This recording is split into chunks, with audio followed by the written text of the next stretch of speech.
অন্যদিকে আপনাদের এই মুহূর্তে জানাবো বাঁকুড়ায় এগিয়ে রয়েছে বিজেপির নীলাদ্রি শেখর দানা। আপনাদেরকে এই মুহূর্তে ট্রেন্ড আমরা তুলে ধরছি। বাঁকুড়ায় এগিয়ে রয়েছে নীলাদ্রি শেখর দানা বিজেপির। আপনাদের এই মুহূর্তে জানাচ্ছি বাঁকুড়ায় এগিয়ে রয়েছে বিজেপির নীলাদ্রি শেখর দানা। ইতিমধ্যে আপনাদের যে ট্রেন্ড এই মুহূর্তে আমরা তুলে ধরছি। মমিতা, আপনার কাছে একটু বক্তব্য নেব যে এখনো পর্যন্ত যা ট্রেন্ড বাঁকুড়ায় জানা যাচ্ছে, নীলাদ্রি শেখর দানা আপনাদের প্রার্থী, তিনি এগিয়ে রয়েছেন। অন্যদিকে অনুপ মণ্ডল তিনি প্রতিদ্বন্দ্বিতা করছেন তৃণমূল প্রার্থী। হ্যাঁ, একদমই। বাঁকুড়ায় নীলাদ্রি দাদ এগিয়ে রয়েছে। উনি এর আগে ওখানকার বিধায়কও ছিলেন এবং কাজ করেছেন। যথাসম্ভব বিরোধী আমরা থেকেও, বিজেপিতে থেকেও যতখানি সম্ভব মানুষের পাশে বিজেপির এমএলএ যারা ছিলেন তারা কাজ করেছেন। তো এইরকম শুধু বাঁকুড়া নয়, ঝাড়গ্রাম থেকে নিয়ে আরও বহু জায়গা রয়েছে, কেতুগ্রাম থেকে নিয়ে বহু জায়গায় যেখানে বিজেপি এগিয়ে রয়েছে।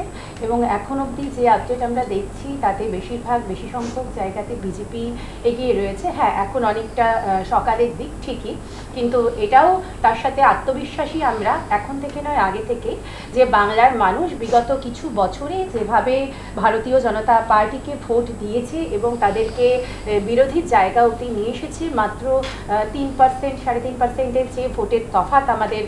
এবং 2021-এর বিধানসভা নির্বাচন, সেখানেও কিন্তু দেখা গিয়েছে বাঁকুড়া যে 12টা আসন, তার মধ্যে 8টাতেই বিজেপি জয় এনে দিয়েছিল এবং 4টিতে জয় পেয়েছিল তৃণমূল কংগ্রেস।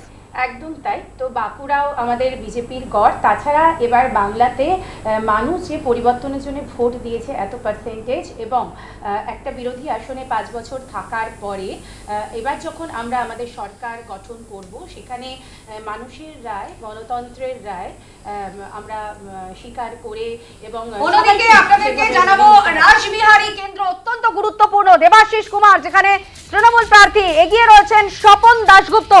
রাসবিহারী কেন্দ্র অত্যন্ত গুরুত্বপূর্ণ। দেবাশিস কুমার তিনি পিছিয়ে রয়েছেন, এগিয়ে রয়েছেন স্বপন দাশগুপ্ত বিজেপি প্রার্থী।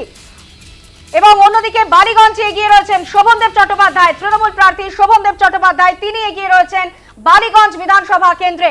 যদিও রাসবিহারী কেন্দ্রে দেবাশিস কুমার তিনি পিছিয়ে রয়েছেন, এগিয়ে রয়েছেন স্বপন দাশগুপ্ত। একদমই মমিতা, এই যে স্বপন দাশগুপ্ত একজন ভদ্রলোক বাঙালি, রাসবিহারী কেন্দ্রে যিনি আপনাদের প্রার্থী হয়েছেন, এবং তার বিলেতে পড়াশোনা, যতদূর জানি আমি, যে এই দেবাশিস কুমার, তার রাসবিহারীতেও কিন্তু একটা দেখা যায়, রাসবিহারী বিধানসভা কেন্দ্রে অনেকগুলো চরিত্র আছে, তার অলি গলি, একটা ঘরের মধ্যে বেশ কিছু লোকজন আছে, এবং সেখানে কিন্তু দেবাশিস কুমারের সঙ্গেও তাদের একটা ভালো মতো একটা সম্পর্ক, একটা ব্যক্তিগত সম্পর্কের জায়গায় রয়েছে। এটাও কিন্তু একটা দেখার মতো বিষয়। এবং আমরা কিন্তু একটা কথা ভুললে চলবে না, দেশপ্রিয় পার্কের যখন পুজো বন্ধ করে দেওয়া হয়েছিল, তখন বোঝা গিয়েছিল যে দেবাশিস কুমারের সঙ্গে রাসবিহারীর মানুষের কোন জায়গায় একটা সম্পর্ক। কিন্তু তারপরেও যেটা বিষয়, যে রাসবিহারীর জন্য স্বপন দাশগুপ্তও কিন্তু একটা যথেষ্ট ফ্যাক্টর। তার কারণ ভদ্রলোক বাঙালিদের বাস রাসবিহারী কেন্দ্রে, সেই জায়গাটাও কিন্তু একটা যথেষ্ট একটা বড় ব্যাপার। তো সেই জায়গা থেকে আপনারা এই রাসবিহারী কেন্দ্রে এই মুহূর্তে যা ট্রেন্ড, স্বপন দাশগুপ্ত তিনি এগিয়ে রয়েছেন, কতটা আশাবাদী আপনারা? একদম পুরোপুরি আশাবাদী। স্বপন দাশগুপ্ত উনি অবশ্যই এডুকেটেড, শিক্ষিত, সব দিক দিয়ে যোগ্য, এবং আমাদের সরকার যখন গঠন হবে, এনআরআই যারা রয়েছেন তারা আমাদের বিভিন্ন পলিসি মেকার হবেন, বিভিন্ন মন্ত্রিত্বে আসবেন, এবং তারা আমাদেরকে রাজ্যকে দিশা দেখাবেন। এবং রাজ্যের যে উন্নয়ন বিগত বহু বছর ধরে, প্রায় 50 বছরের ধরে প্রায় স্থগিত হয়ে গেছে, সেই জায়গাটায় সেটাকে আবার গতিতে নিয়ে আসা। তো সেই জায়গাগুলো এনাদের হাত ধরেই হবে।